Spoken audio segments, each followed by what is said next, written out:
বুকের উপর চড়ে বসছে।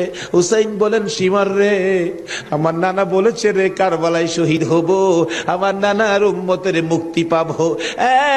সীমার, আজকে জুমার দিন আমার 2 রাকাত জুমার নামাজ পড়ার সুযোগ দে। ও নবীর উম্মতেরা, নবীর আশেকেরা, হুসাইনের আশেকেরা গো, এই 2 রাকাত নামাজ জুমার নামাজ ছাইরো না, আমার নবীর শাফায়াত নসিব হবে না। রক্তে লাল হইয়া যদি হুসাইন 2 রাকাত জুমার নামাজ পড়তে পারে গো, আজকাল থেকে কথা দিতে হবে জীবনে কোনোদিন জুমার নামাজ ছাড়তে পারবা না। জুমার নামাজ আদায় করতে সময়টুকুন দিলে নামাজ শুরু করে দিলেন। রুকু সিজদার কাজ শেষ করে তাশাহুদে বসে সালাম ফিরানোর আগ পর্যন্ত কাছাকাছি বসে বসে এই যদি সৈন্যরা নামাজের ভিতরে প্রত্যক্ষদর্শীরা বলেন, এক একটা করে তীর মারে হুসাইনের গায়ে।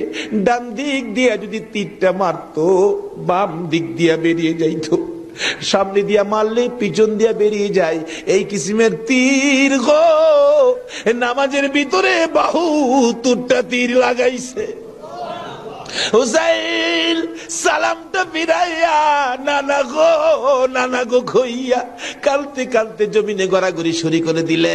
নিষ্ঠুর পাষাণ এই যদি সৈন্যের সীমার গলা কাইটা মাথা আলাদা করে নিয়ে গেছে। হুসাইন শহীদ হয়ে যায়। ওদিকে দিয়ে ডাকতেছে। মুহররমের 10 তারিখ সন্ধ্যা যখন হয়ে গেল, উম্মে সালমা বলেন, আমি মাগরিবের পর থেকে শুনতেছি নবীর রওজার চারপাশে কে যেন হাউ মাউ করে কাঁদতেছে।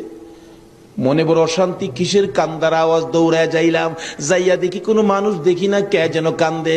এসারে নামাজ পড়ে আমি উম্মে সালমা ঘুমের ঘরে ঘুমিয়ে গেলাম। এমন সময় দেখি আল্লাহর বন্ধু কাঁদতে কাঁদতে কোত্থেকে যেন আসতেছে। কাছাকাছি আসার পরে দেখি আবার রাসূলের গায়ে রক্ত মাখা মাটি দেখা যায়। উম্মে সালমা বলেন, হুজুর কেন কান্দেন রক্ত মাখা মাটি শরীরে লইয়া? আমার নবী বলেন, উম্মে সালমা রে, বোতলের মাটির দিকে তাকাইয়া দেখ, বোতলের মাটির অবস্থাগুলো দেখ। উম্মে সালমা বলেন, তাকাইয়া দেখি বোতলের মাটি লাল হয়ে গেছে। আবার রাসূল বলেন, উম্মে সালমা রে, আমার হুসাইন কারবালায় নাই রে, কারবালায় না। উম্মে সালমা বলেন, প্রশ্ন করলাম, ইয়া রাসূলুল্লাহ, হুসাইন তো কারবালায় শহীদ, আপনার রওজার পাশে কাঁদলো কে জানতে চাই। আমার নবী বলেন, আরে উম্মে সালমা, আমার হুসাইন যখন কারবালার জমিনে তীরের আঘাতে নানা কইয়া ডাক মারছে রে, আমি নবী রওজার থেকে বাহির হইয়া দৌড় মারছি। ওই সময় রহমতের ফেরেশতারা আমার রওজার